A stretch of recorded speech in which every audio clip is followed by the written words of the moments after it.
Mi nombre es Dante Morigi. Fui camillero en el Hospital San Gerardo de Monza durante 19 años. En ese tiempo, trasladé a 942 pacientes fallecidos desde sus habitaciones hasta la morgue del subsuelo. Lo sé porque los conté. Era mi forma de no volverme loco. Contar. Cada traslado, una raya en el cuaderno pequeño que guardaba en el bolsillo del pecho del uniforme. 942 rayas en 19 años. El traslado 943 fue el 12 de octubre de 2006. Carlo Acutis, 15 años. Habitación 214 de hematología, cuarta planta. Después de ese traslado, no volví al hospital. No volví esa noche, ni al día siguiente, ni nunca. Entregué el uniforme doblado en una bolsa de plástico en administración, firmé la baja voluntaria y salí por la puerta lateral del San Gerardo a las 2 de la madrugada con las manos temblando. No le expliqué nada a nadie. No sabía cómo explicarlo. Lo que ocurrió durante los 14 minutos que duró ese traslado, desde la habitación 214 hasta la morgue del subsuelo, no cabía en ningún lenguaje que yo conociera, y hay algo más, algo que descubrí 7 años después, cuando volví a Monza por primera vez y encontré en el taquillón del vestuario del San Gerardo, que nadie había vaciado, una hoja de papel con mi nombre, una hoja que no recordaba haber metido ahí, con instrucciones, con una fecha. 19 años callé casi todo. Esta noche lo cuento. Llegué al San Gerardo en 1987, con 21 años y sin oficio definido. Mi padre había muerto ese mismo año de infarto, sin aviso, en el taller de coches donde trabajaba desde los 16.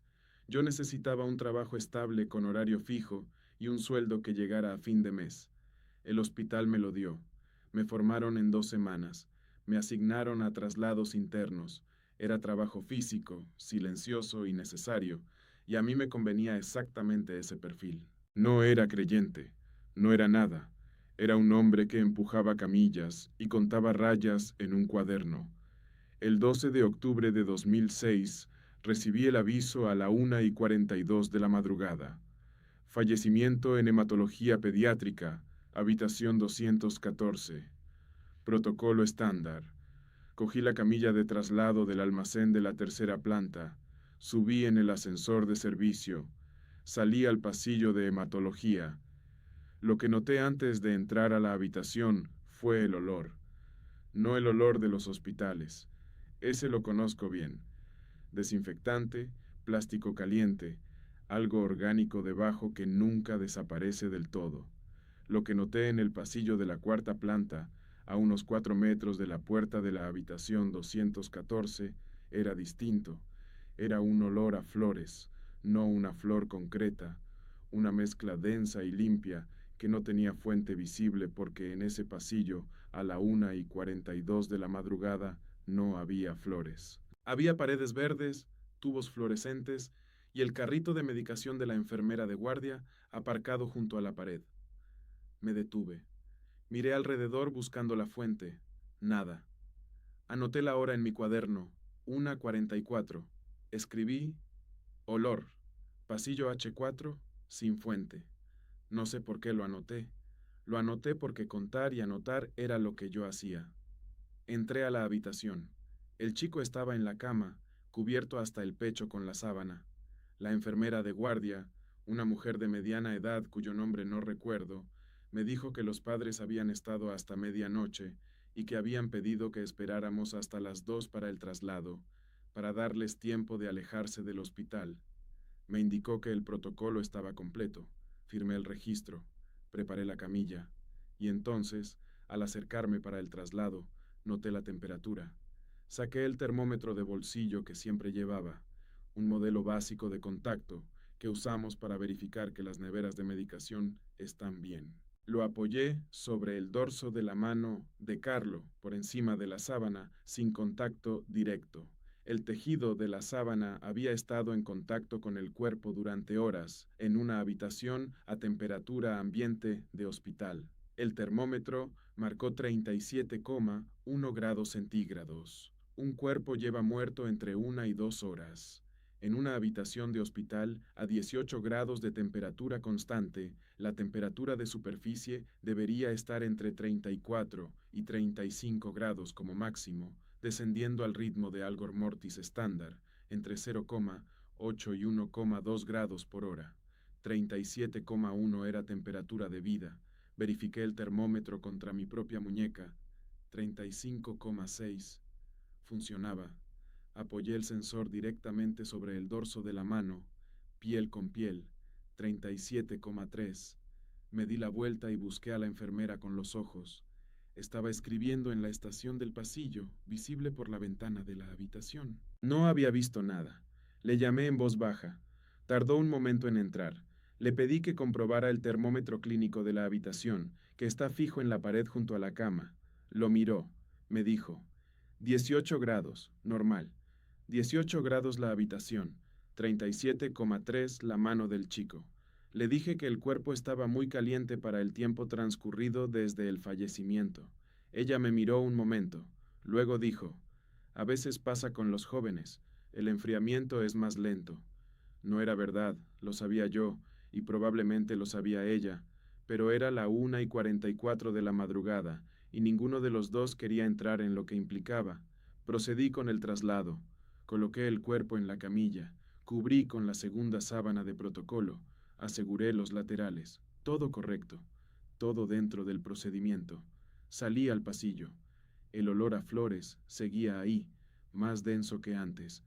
Empujé la camilla hacia el ascensor de servicio. Son 42 metros desde la puerta de la habitación 214 hasta el ascensor, por un pasillo en ligera curva. Los había recorrido 942 veces. Sabía exactamente cuántos pasos eran, 57 con mi zancada. En el paso 22 algo cambió. No hay otra forma de decirlo. Algo cambió en el aire alrededor de la camilla. No en mí. En el espacio inmediato. La temperatura del pasillo, que era la temperatura normal de un hospital en octubre, la que yo había respirado durante 19 años, bajó de golpe. No de manera gradual, de golpe. Como cuando abres una puerta que da al exterior en invierno. Me detuve, saqué el termómetro, lo sostuve a la altura del pecho, en el aire, sin contactar ninguna superficie. 16,2 grados centígrados en el pasillo de la cuarta planta. Lo normal para esa hora en ese hospital en octubre. Lo apoyé sobre la sábana que cubría el cuerpo de Carlo. 37,8 había subido. Un cuerpo fallecido, en traslado, a las 2 de la madrugada, 47 metros de la morgue. La temperatura había subido de 37,1 a 37,8 en el tiempo transcurrido desde la habitación. Eso no existe en ningún manual de tanatología. El enfriamiento cadavérico es irreversible y progresivo a temperatura ambiente constante o inferior a la temperatura corporal. No sube, nunca sube. Si sube, es porque hay actividad metabólica. Y si hay actividad metabólica, el paciente no está muerto. Pero Carlo Acutis estaba muerto. Lo habían certificado 2 médicos. El protocolo estaba firmado. Yo había visto muchos muertos, y lo que estaba en esa camilla tenía el aspecto, el peso y la inmovilidad de un cuerpo sin vida. Y sin embargo, el termómetro decía 37,8. Me quedé paralizado en el pasillo durante un tiempo que no supe calcular. Luego hice lo único que sabía hacer.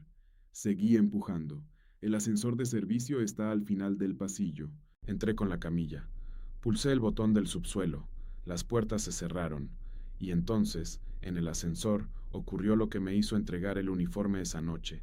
El ascensor de servicio del San Gerardo es un cubo de acero inoxidable de 2 metros por 2 metros, sin ventanas, sin flores, sin ninguna fuente de olor externa posible, completamente sellado cuando las puertas están cerradas.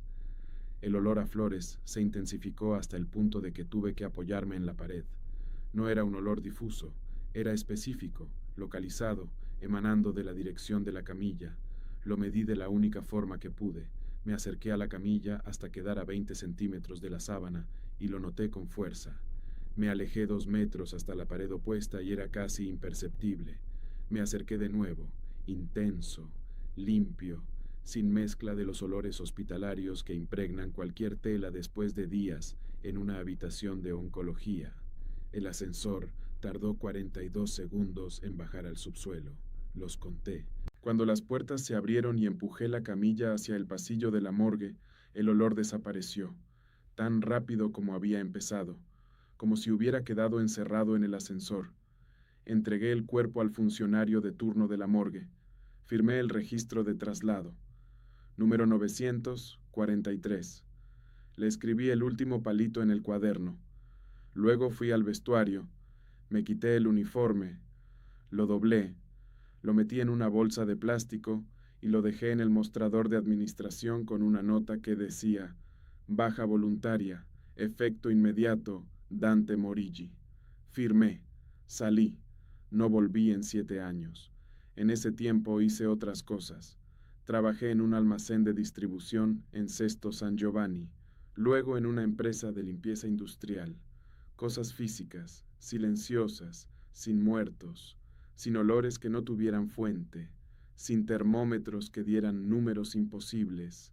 No hablé de esa noche con nadie, ni con mi hermana, que vivía en Bérgamo y me llamaba cada domingo, ni con el médico que me recetó los somníferos 6 meses después de la baja.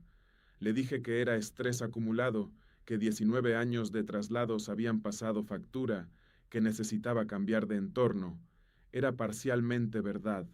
Lo que no era verdad era que lo hubiera dejado atrás, porque los números no se van. 37,1, 37,3, 37,8, una progresión ascendente en un cuerpo fallecido, una progresión que no tiene nombre en ningún texto de medicina forense, porque no debería existir. Yo los recordaba con la precisión con que recuerdo el número de rayas en el cuaderno. Los tenía grabados de la misma forma que uno recuerda el número de matrícula de un coche que lo estuvo a punto de atropellar. Lo que me devolvió a Monza fue la noticia de la beatificación en 2012, cuando empezaron a circular en los periódicos los artículos sobre Carlo Acutis y el proceso canónico en la diócesis de Milán. Reconocí el nombre, no de inmediato. Lo leí en un titular y algo se movió en algún lugar que yo había cerrado con llave. Tardé 3 días en conectar el nombre con la habitación 214 y el número 943 en el cuaderno. Luego empecé a leer todo lo que encontré. El niño de Milán que había documentado 162 milagros eucarísticos en una exposición que recorría el mundo. El chico del ordenador y la Eucaristía, el primero de su generación en los altares. Y yo, que lo había llevado por un pasillo de 42 metros, con un termómetro en la mano y el olor a flores en la nariz, no había dicho nada en 6 años. En 2013 volví al San Gerardo, no para trabajar, solo para recoger lo que había dejado en el taquillón del vestuario de celadores aquella noche, que nunca fui a buscar porque salí por la puerta lateral con lo puesto, un candado pequeño, unas zapatillas de repuesto, un libro de crucigramas a medio hacer.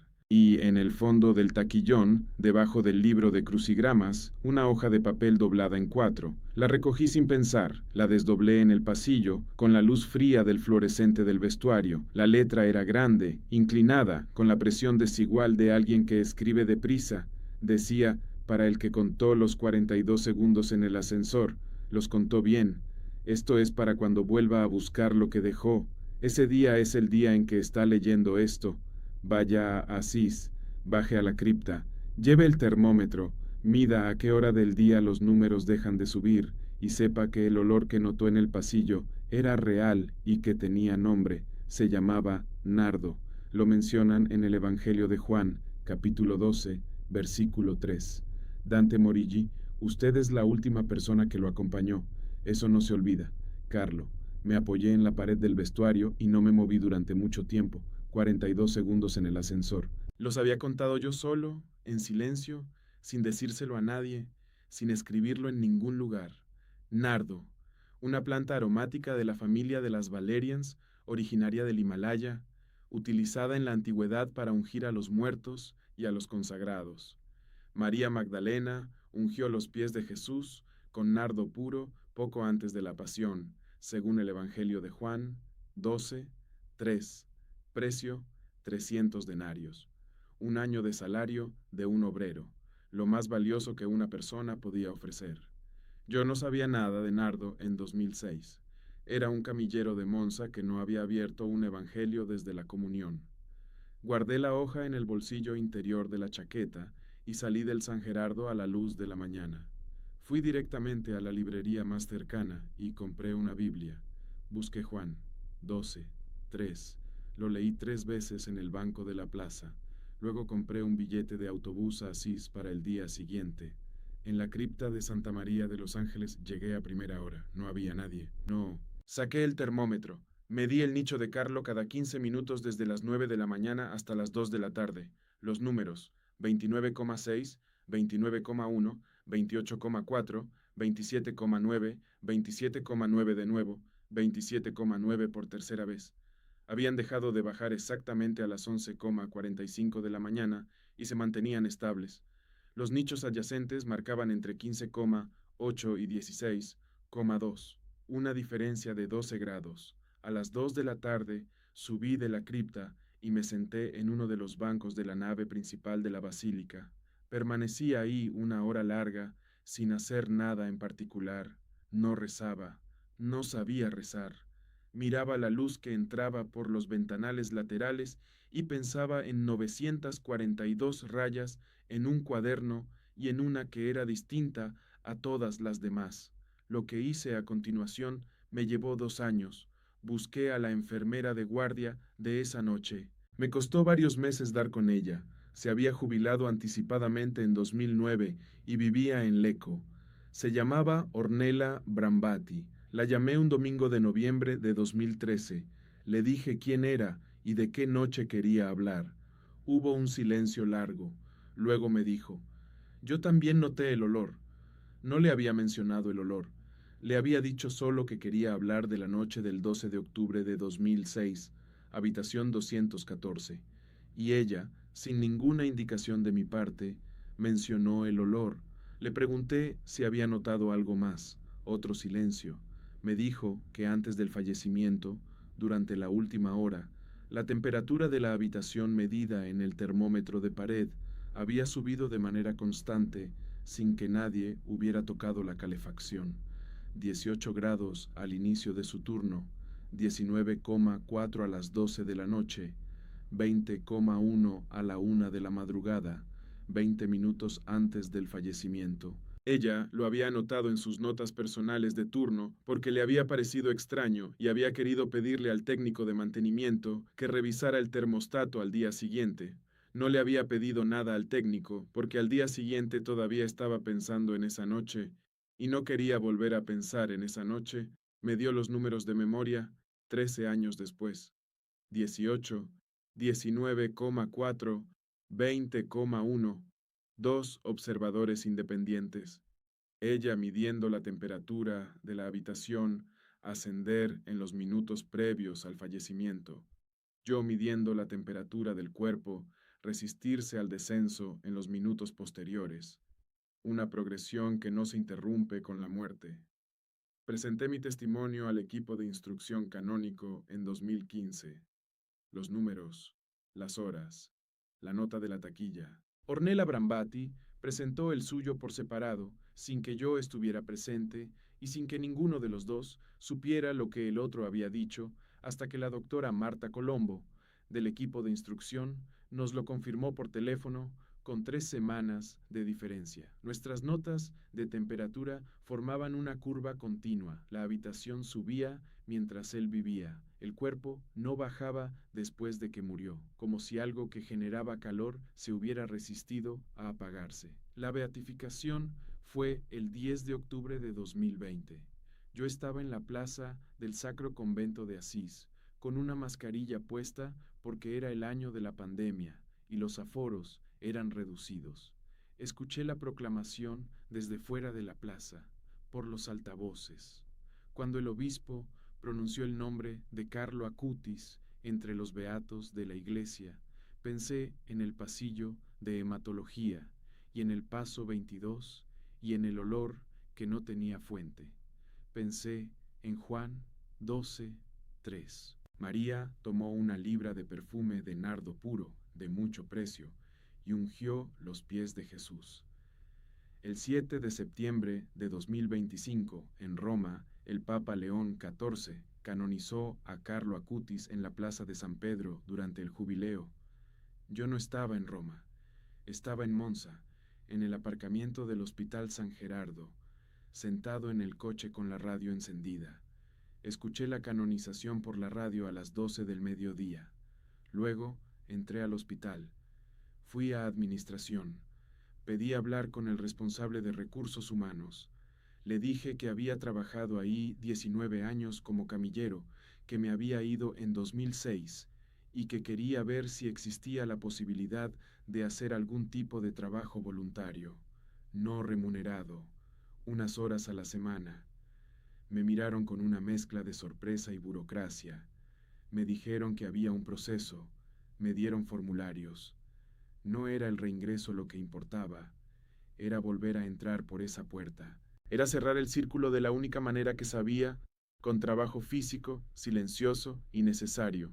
Cuento esto porque la gente me pregunta por qué dejé de trabajar esa noche, y la respuesta honesta es que no lo sé con exactitud. Lo que sé es que hay una diferencia entre transportar un cuerpo y acompañar a alguien, y que esa noche entendí, sin palabras y sin teología, que lo que estaba empujando por ese pasillo no era un cuerpo que se enfriaba, era algo que se resistía a apagarse. Lo que hago con eso depende de cada uno.